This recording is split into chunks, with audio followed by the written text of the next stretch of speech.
My Hero Academia. Okay, so hello and welcome to episode 107 of the My Hero Academia podcast. My name is Sophie and with me today is James. Hello. And Gary. Greetings. We hope you're all well, nice and safe and snuggly. So, I don't know why I said snuggly. So, we've only got a little bit of news this week. Yeah, first of all, the official Twitter account for the My Hero Academia movie, Heroes Rising, they tweeted out that the Japan release for the Blu-ray will be available on July 15th. And apparently it features a new cut of the film with new animation and retakes from the film that originally screened in theaters. Oh, that's interesting. Ooh. Is that release, the US release? No, unfortunately not. It's the Japanese release, and I wish we didn't have region locking because I would totally order it and just try to watch whatever I could in Japanese. It will probably won't be very few months before the US one is out.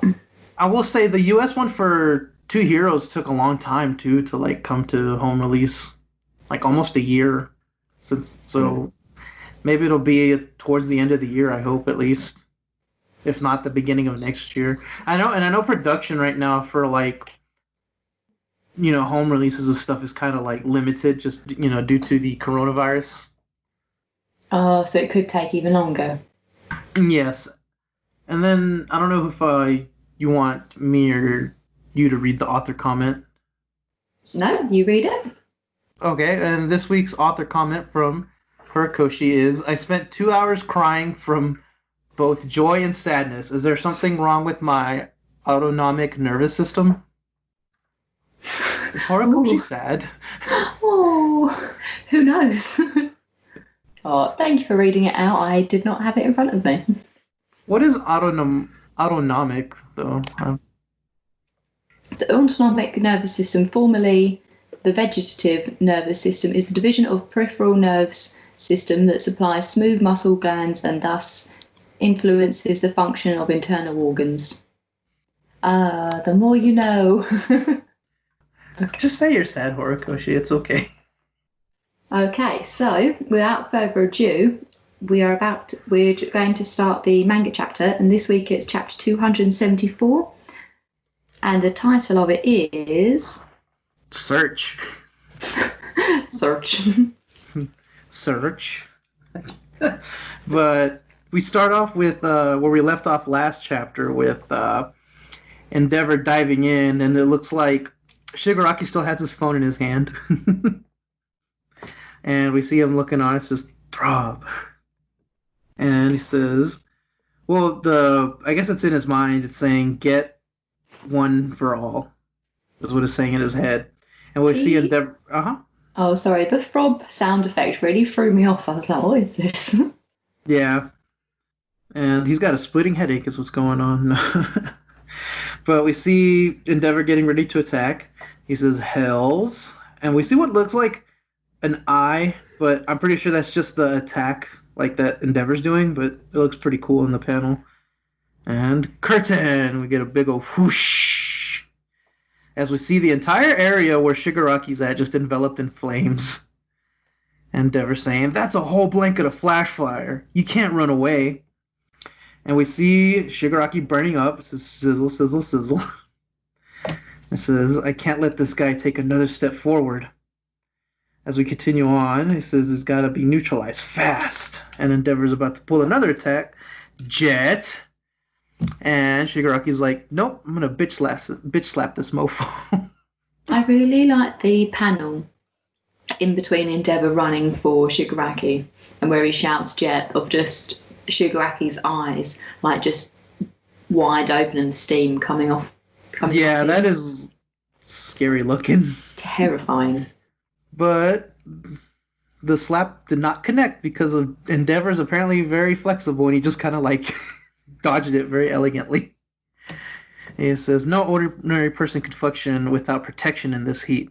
And that speed, right after he got burned, and he says he regenerated, and we see an image of Shigaraki slowly regenerating. And we get two fists up in the air, and it looks like he spun around behind him. And this panel break is cool because there's a like a bump shape. It's not like a straight square. But we see he turns around. It looks like he's gonna grab the back of his head, and we get another kaslam. And Endeavor grabs his headpiece and he's saying, "Attention all, Endeavor here. I'm engaged, or I've engaged. I'm engaged." He's engaged to Shigaraki. How cute. No. But he says, "I've engaged Shigaraki at the hospital ruins. Anyone who can move without touching the ground needs to form a perimeter." As he continues on blasting away, you see a hand coming up, and Endeavor's like, "No touch." As he grabs like the wrist so he doesn't touch his hand. And we're still seeing something else that like Shigaraki does like a boom attack too against Endeavor's face. So with a giant thud, Endeavor is like thrown through the little platform, it looks like. And then the platform looks like flan or something. I don't know. So then Shigaraki is saying the quirks that Master has stocked up. It feels like I've been reborn with it all. This power. For the next 4 months, you'll endure hellish agony, but if you can overcome it, you'll find that you hold everything in the palm of your hand. So then he reaches down into his pocket. He pulls something. I'm guessing those are the quirk canceling bullets. And then he reaches into a container and pulls out a hand. One of his hands he used to wear on his face anyway. And Endeavor is like launching himself again toward him in the flames. And Shigaraki is looking extra crusty. I don't know if that's skin that's going to be peeled away or what that is. Yeah, it looks like it's just the muscle underneath that we can see with the straight lines. I think the skin's peeling off and it's the muscle underneath. So he's going Attack on Titan mode. He might end up being matchy with Darby. What I would say is, yeah, wouldn't his eyes dry out if it's that hot? I don't know. He's used to being pretty dry, I guess. Maybe he needs clear eyes, and like this would make like the perfect clear eyes commercial. Clear eyes are awesome. Wow. What a weird plug. Okay, so Shigaraki says, "So then why don't I feel satisfied?" And so, yeah, he can't get no satisfaction. That's what's going on. So then, out of everything that All for One sought to possess, the one power that didn't behave as he thought, one for something inside is urging me on, telling me to go after it.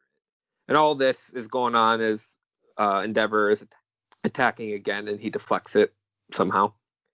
And then we get a really cool shot of Shigaraki from the side, some side profile, and his hair is so white, so there's like barely any drawing, any lines really. That's pretty cool looking to me. I really like it when Horikoshi does this. I feel like it's an art style that I'll never get bored of. Yeah, it's pretty unique. I don't know. I haven't read much shonen, so I don't know if they do this much, but it's pretty cool. So he says to get one for all. And then we see what I'm guessing is like the vestiges or something. We'll talk about that later. Because I think it might be something else, but we'll talk about that later. We don't know that yet. So Endeavor says, "One for all?" As he's punching forward again. "Say what?" And this is Burnin this time. And she says, "One for what? Whatever helps coming your way." Whatever helps coming your way. That's better. And Midoriya is looking on with his eyes bulging out and his hand on the back of his neck because he thinks he's heard something special because she said one for what or say what. Okay, so then he looks kind of panicked and he says it's it's not him. Shigaraki is saying it's. Then Shigaraki says down there because he has seen something somehow. Next, we get a complete change of pace. We get the Wild Pussycats headquarters. It's adorable. It looks like a kitty, It's got little paws, and the mouth is the door behind it, and then little cheeky weekies. It's the best looking building I've ever seen. I love it. Yeah, the eyes are windows. It says Pussycats on it.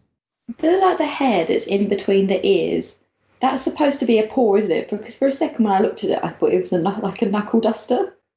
Oh. Yeah, that's what I thought too. I thought it was brass knuckles. I mean, it looked like it. I knew it wasn't. But you're probably right. I think it's supposed to be a paw, which is interesting. It's got a super cute front, but from the sides it looks really disappointing. Like the sides make it look like one side is just like a hanger with a tiny little window and a door. Yeah, but they got little paw prints going up it. That's kind of cute. Cute. So, yeah. Well, we know the other Wild Wild Pussycats are in the line of action right now, but there's one more who's at headquarters, and that's Ragdoll, and she says, "It's incredibly perturbing. If only I still had my search quirk, I could be helping everyone." Gary, you read it wrong. It's incredibly perturbing. Oh, what did I say? Perturbing? Perturbing. Do you want me to go back? Or No, I just wanted to perv. It's, yeah. Perturbing. It's like very Eartha Kitt. Yeah, but that room, would any of you have your house designed like that cat room? Yeah. I'm going to do it. My Animal Crossing house for sure. Oh, I want those computer chairs. Yeah, I like I like how they have a cattail even though you'll never see it. Yeah, and then two like little paw prints on the wall. Like my cat likes to run on the walls, so she could do that. Okay, so then we have Midoriya shouting, and his eyes are bulging even more than before, more cartoonish, and he yells, "Burn in, wait!" And then she yells, "You kids evacuate with the remaining heroes."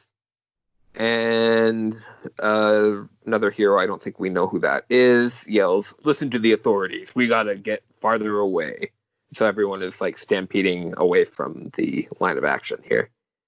So then we go on to page 14, and this page confused the life out of me.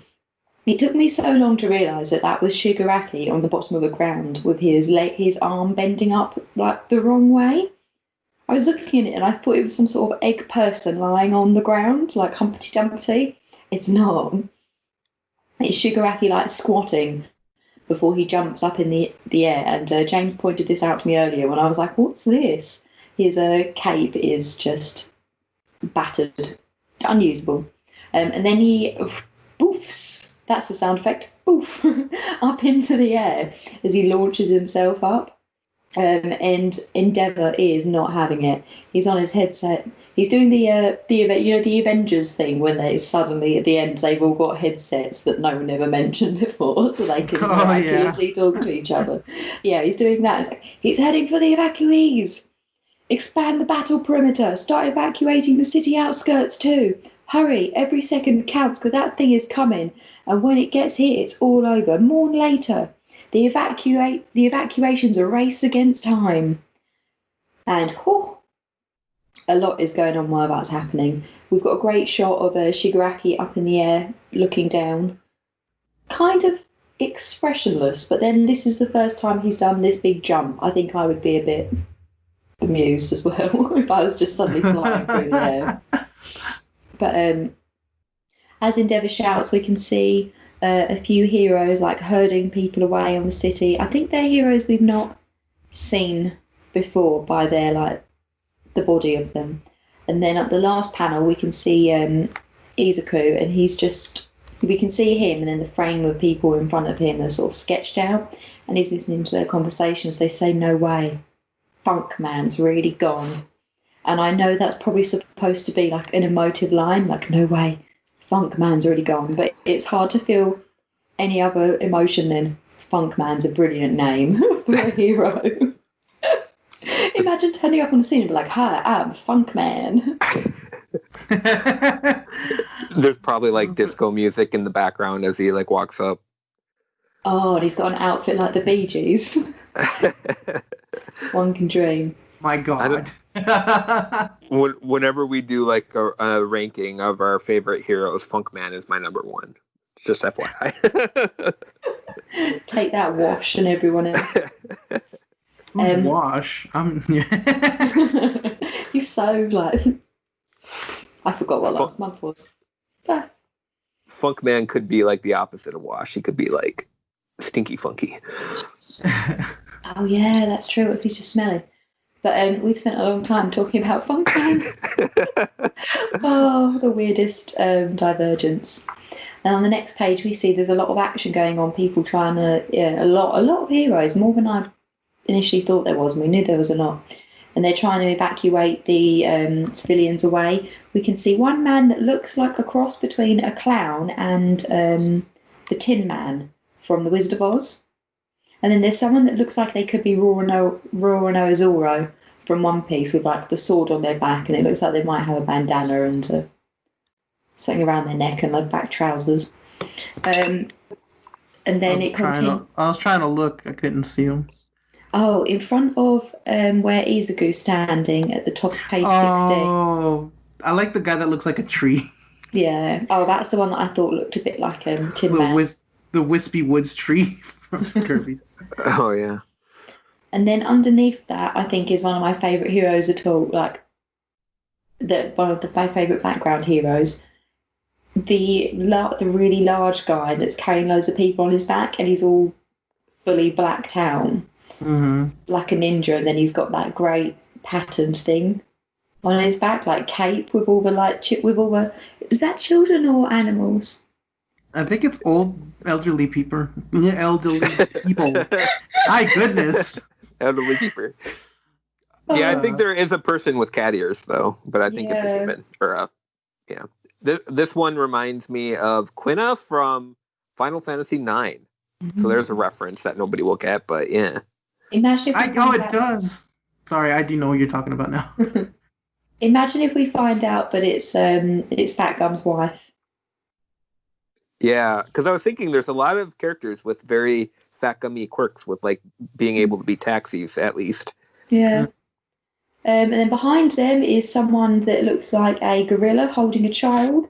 And then behind them there's someone wearing a cloud onesie with a drill on their head. That's better than what you thought. I thought it was like an ice cream cone on their head. But I was going to say it was an ice cream cone. In front of Mrs. Fat Gum, I'm sure that's Rin. I think that, the guy from Class 1B. Yeah. With the scales. I think that's him just because of the plaited ponytail. That's what I think too. And he's kind of got like a Chinese garb on his. Yeah. And then in front of him is, Buffalo Man. He's pretty cool looking. I like him. Yeah. He's very armory. And then getting back to the main story, these background characters are just so great. Izuku is startled. He starts running off and someone behind him shouts, "If you told him, there's no denying that they'd have to devote a lot of people just to protect you, because heroes are supposed to protect everyone." And Izuku just looks around and is like, "Ka-chan!" And it's Bakugo storming in. And he's running after Izuku saying, "You've already made up your mind, right?" And Izuku turns from shocked to determined. He says, "Yeah, I've got to prioritise the people's safety." And then Bakugo, "First we hear one for all, and then that he's heading our way. That ain't solid proof, but still, you'd better start moving." And we cut back to the rest of the cube group, Todoroki, Ida, Uraka, and we can see Little Sue behind Todoroki's shoulder. And they're like, "Huh? Where are you going?"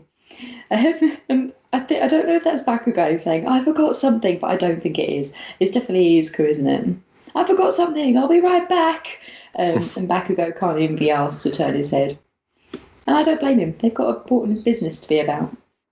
We get a cute panel of just Uraka on her own with the background gone, which I think is a great choice. She's just looking up at him. And Izuku's thinking, "I'm not visible to the naked eye at that distance, through that mountain of mist, so assuming he's got another way to track me down, assuming he's able to pick out one for all among a big crowd, and then we can see Shigaraki, and he's somehow searching the area to find Izuku, saying this way, and we can see the sparkles again. And then Endeavour gets a message through his ear saying, Deku here, sorry for using the private frequency, but there's a chance that Shigaraki is after me specifically. Maybe I can lead him to a deserted area. And then Bakugo interjects, I'll wreck him! And he continues, requesting permission to keep in contact this way. And I love this panel because Izuku's gone from using from using one for all to using his black whip to transport himself about. And that's the end of the chapter. Next chapter hits June 14th. Woot. Yeah. For an action chapter, now that we've read through it, actually, I feel like on this reread, I like the chapter a lot more, and there's a lot more that happened than I initially thought. But Gary, you mentioned about talking about the sparkly lights at the end of the chapter. Should we talk about the sparkly lights now? Yes. Yeah. What was it that you were going to mention about them? Well, I'm pretty sure that it is the vestiges because we have 2, 4, 6, 8, 9 sparkles, and one is like a little sparklier than the rest. So I'm guessing that represents Deku. But like the reason that he sees them, I'm pretty positive it's because of Ragdoll's quirk. Because why would we have her kind of, what's the word, spotlighted here? Yeah. If that's not what it was. I didn't think that until you read it through and you read her bit, and I was like, oh, this is a really strange shift of tone. And then it hit me, and I was like, oh, it's her quirk. That's how he can see. But no, I think you're right. I feel like it is definitely the vestiges. Mm-hmm. And we never saw, at least that I remember, her quirk in action, like what it looked like at least. Mm-hmm. So it could be anything. The other thing I was going to mention too is that when on page number 2, that big eyeball in the air, I think that's Shigaraki using that quirk. That's my guess. Because it looks a lot like his eyeball when you compare it to the first panel to the third. Right. It has got a bit of a Sauron feel to it. Yeah, and then you can see the vestiges in the background there too. Yeah. So I think that's what it looks like to him. It's made me wonder, because we know that Ragdoll, she could search for people, but was it her that could communicate with them as well? That was Mandalay. Right, okay. Well, there's my theory shot out the dust. Sorry I could have paused for a couple more seconds to give you more hope, but no, sorry. No. You shoot me down when I'm wrong. Everyone deserves to know when they're wrong. Stops us looking like fools. Yeah, so from what I remember, I didn't look it up just now, but she can track basically 100 people and their whereabouts. So and we know that her quirk was stolen by All for One, and we just haven't seen it come back until finally now. That's what I'm pretty positive is going on here. Now that you mentioned that it's an eye, it makes total sense now.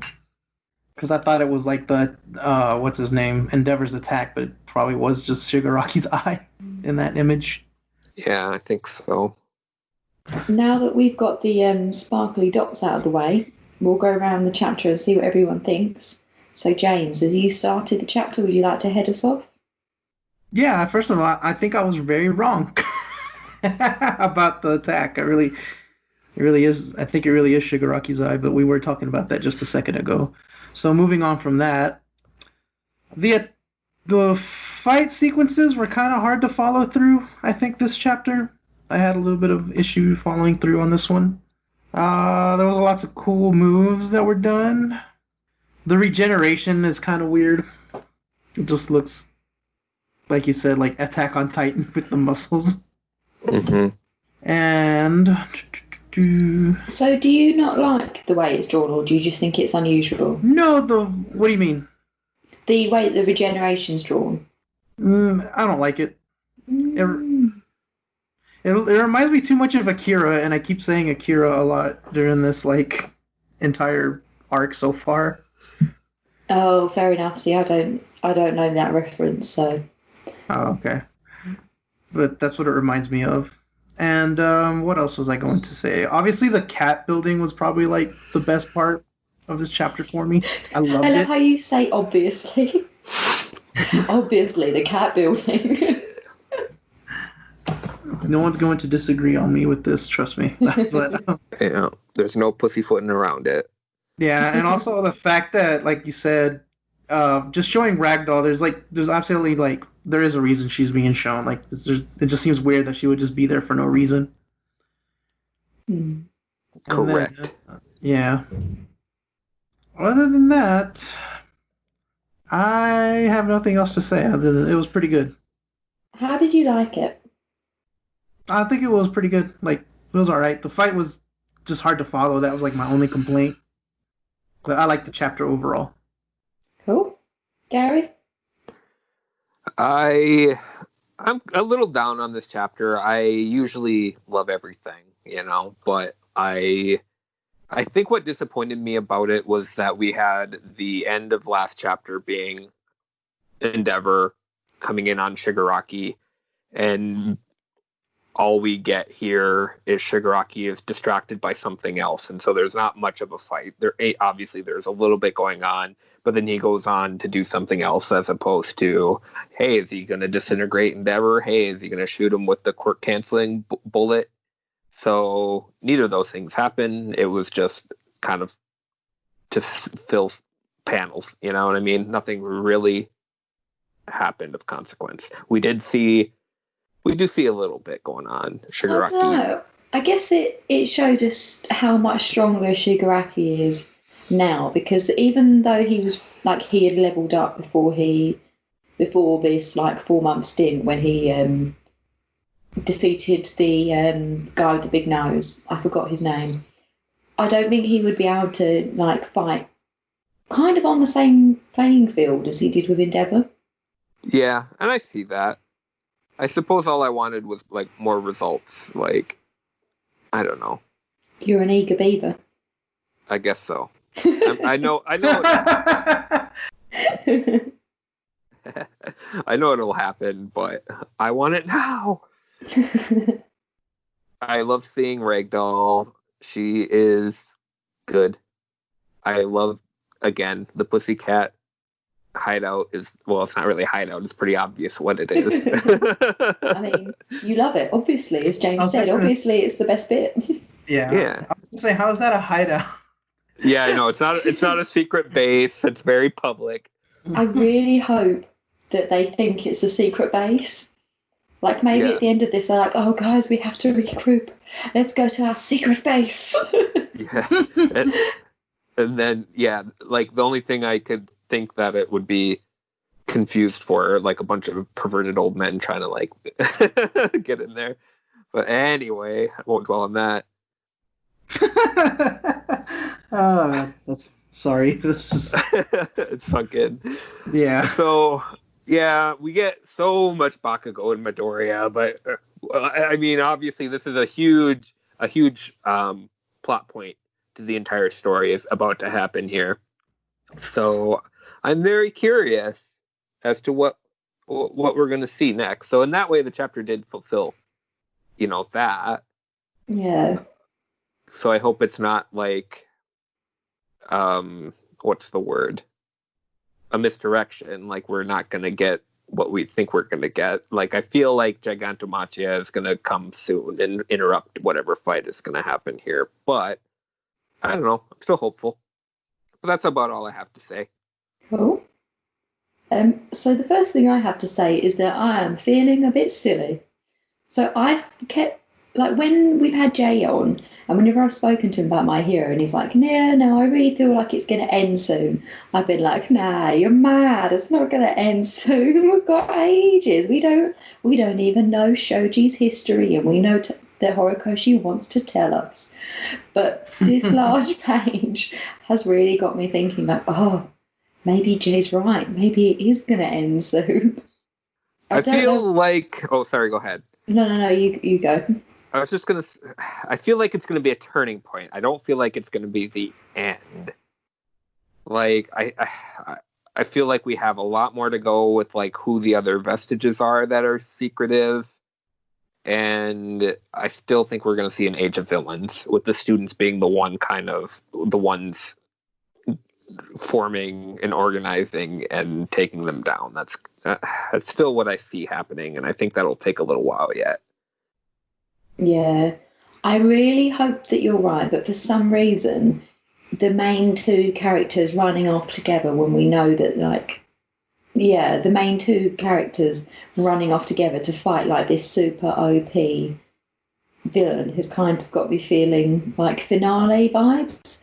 But hopefully you're right, and it's just like finale of the end of the hero's time and the start of the villain's time.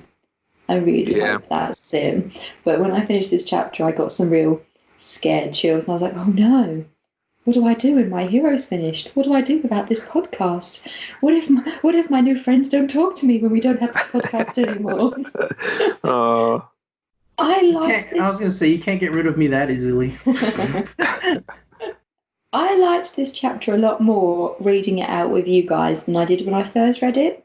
I feel like I'm very simple, and also I don't read a lot of like action shonen, and when I do, I kind of skip through the fights to get to the cute bits at the end where they're like, our friendship saved the day, like the bits that everyone else hates. I love. I liked the start of the fight, and on the page where page 6 where Endeavour like spins around, I feel like that was done really well. And even page 7 where he tries to grab him and there's the not touch. Not touch. Not touch. I don't know why we're all doing it in that voice, but I love it. I feel like that was really well done, but it was kind of after that where I got a little bit foggy, and it was only 2 pages, so it's probably just my simple mind. But though, looking at it on the wider scale, all of Horikoshi's fight scenes have been a lot better, like a lot easier to follow than they were at the start of the series. Like even like the League of Villains, that whole arc, there was so much action, but it was much easier to follow than say the Overhaul arc. So that progression in Horikoshi's like story style, I think, is really impressive in comparison. And anyone who's listening to this and they're like, Sophie, I don't believe you couldn't follow it, feel free to tell me I'm an idiot. I completely agree with you. I liked it. I liked seeing the fight with Endeavour and Shigaraki, but I do see what you're saying, Gary, about feeling like it didn't add a huge amount. So many people have got these regeneration. Well, so many Nomu have got these regeneration strengths. So I wonder if they're getting if they've got the regeneration quirk, if they can like use it for everyone, or if it's just a very common quirk. Do you know what I mean? Like if they could use the same quirk for everyone, then surely it'd be quite easy to kind of predict what the other Nomu, like their abilities that they would have might be in the future. I don't know. Or there aren't very many regeneration quirks, but the evil doctor, when he's looking out for little kiddywinks and their quirks, he's flagging the regeneration ones and snatching them up real quick. That's what I'm thinking, and that they're able to like mass produce it, or they were when they had the facility. But I thought that was quite interesting, which is a small point that I thought about too much. I liked seeing the bit like Izuku sort of standing around thinking about what to do before rushing in. I feel like that shows a lot of progression on his part, because at the start of the series he would just kind of rush in and not think about things, but we do see him standing around for a while, like weighing things up before he makes up his mind. I was impressed that Bakugo like caught on really quickly as to what Izuku was doing, but I don't know why I was surprised at that, because we know he's a clever boy and he's switched on. Yeah. For some reason, on page 18, that one, I know I've been speaking for a long time, that one panel of Yuraka when she's on her own and the background is just white out behind her. I don't know, I feel like it's more than just her staring up at her romantic interest. I'm looking into one panel, aren't I? I'm looking into it too. Yeah, I'm trying to psychoanalyze it too. I don't know what it means. It might be just admiration of his heroism. It might be worry. It might be she's next to die. It might. No. Do you think that the Brady Bunch of Uraka, Ida, Todoroki, and Sue are going to follow along? Maybe that's what it means. I kind of feel like they're not, but they are. Like, you're not going to realize it till the very end. And like, we wouldn't have left you behind, but it would be like a surprise at the very end. Yeah, I like the image of all of Class 1A doing like the Brady Bunch intro. Yeah, that's funny. And Eraserhead is just like the middle of it. He's Alice.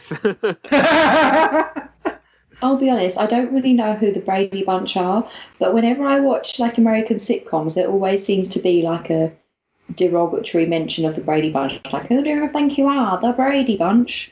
Yeah. And then I imagine them to be like a cute family that has breakfast together. Very white bread. Yeah. Yeah. And so that's what I think our little Goody Two Shoes group are there. I will say that's kind of what it is. It is Goody Two Shoes comedy. It's rough though.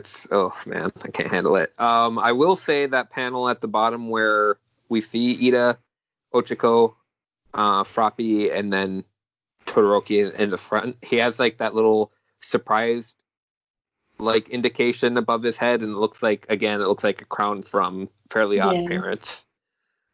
A little floaty crowny thing. Oh, yeah, I know what you mean. I liked that show. It was pretty good. Yeah. It had its moments. Did you watch? This is a little segue. Sorry, listeners. Did you watch the guy that had the imaginary friends? It was a house and he had loads of imaginary friends. That was Foster's home for imaginary friends. That was good. It was okay. I was like more into Dexter and Powerpuff Girls and Courage the Cowardly Dog show. So that was like a generation like just before that show. Yeah, I remember that generation. We'll get back to the chapter, but I think that's all my thoughts. That and I've rattled on for quite a while, like nitpicking through and thinking too much into certain panels. But I liked the chapter. I didn't like it a lot and I didn't dislike it a lot. I feel like I'm slightly more than neutral. I'd be like a 6 out of 10 for this chapter. Like the last chapter left me wanting a lot more, but this chapter's left me like, oh yeah, it's good. I'm going my dinner now.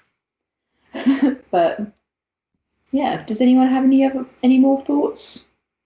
Yes. Rest in peace, Funkman. Oh yeah, Funkman. Funkman. How could we forget Funkman? Can't stop the funk. Cool. What's that Gotta song? have that funk. Gotta have that Funkman. Yeah. I was gonna say too, because you mentioned a rating, I would have given this chapter a 4, but because of the Pussycat base, it's getting 2 extra points for a 6. 2 whole points. Are you not going to give it an extra point because of Funkman? Funkman, he'll get a 0.5. Well, yeah. He'll get an extra 0.5. But he's died, Gary. He deserves more than that. Funkman was an integral part of your heart. It will be a memorial at the end of the episode. No, he is. I'm very sad that we didn't get to learn more about him. Yeah. This is the biggest regret.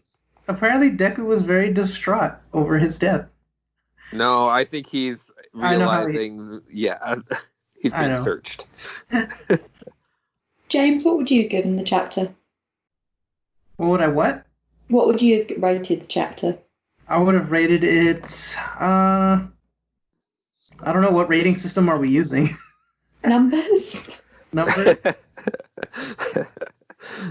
Oh, okay. I was like, how many vestiges out of 9? You could do that. Okay, I rated 4 vestiges. I can't even say it. I rated a 4 out of 9. There you go. 4 vegetables out of 5. I really liked that end of the chapter. I think that was a weird conclusion, and we're going to leave it there. So thank you everyone for joining this week. My name's Sophie. You can find me on Twitter at Choppers Atlas and nowhere else. James, where can people find you? I like how you said and nowhere else. You've all got other, like, actually, I guess, Gary, you have that. You've got some, like, cool comic fan art, and you're on other podcasts. I have nothing else. Oh, I haven't done anything in, like, it's been like a year. It's been a very long time. But, okay, anyways, you can find me on Twitter at @ThatOneWelderGuy. I have 2 podcasts, the Kicking Stones podcast, which we should have an episode out on Monday, I believe, and Kendra was on that week, and as well as the Weeb Jammin' podcast, where eventually I'll release the Fooly Cooly episode. It's coming out soon, I swear. And you can follow that at Jammin' Weeb on Twitter. Oh, and Dr. Stonepot on Twitter. My bad. Cool. Gary, where can we find you? You can find me at Wrath of Giraffes on Twitter. And you also join other podcasts. Yes, I am on Weeb Jammin', and I'm regularly on the Kicking Stones podcast with James. Oh. You can find the My Hero podcast at www.myheropd.com, though I'm kind of thinking of getting rid of that website. It's terrible. Have you guys looked at it? It's appalling. And I keep looking at it and feeling like I should do something with it. But I just don't have the energy between work and other stuff. So I don't know. If there's any website people out there, let me know, because I'm doing a terrible job. But that's enough slagging myself off. You can also find us on Twitter at myheropod, and you can email us at myheropod@gmail.com. And we will do our LGBT Pride Month episode this month at some point. So look forward to it if you're interested. Okay, so who's going to come up with the roundup? I love Andred this part. I couldn't think one. I was trying to come up with lyrics for Funkman to make a little song for him, but I didn't have enough time. Oh, someone sang a song earlier. What was the song? Oh, that was wasn't that you, Gary? Yeah, we want the funk. Give up the funk. Can you turn that into a round out? Oh, go on, Gary. I'm trying to think. I was gonna say just make sure you don't touch anybody, but that doesn't work out either with the no touch. I had a thought on that one too. So what if we just say, keep up the funk, but don't touch and go beyond. Plus Ultra. Gary, what were you going to suggest? This is my hero academia. This is manga news and more. Plus Ultra. Ooh, they're my hero academia.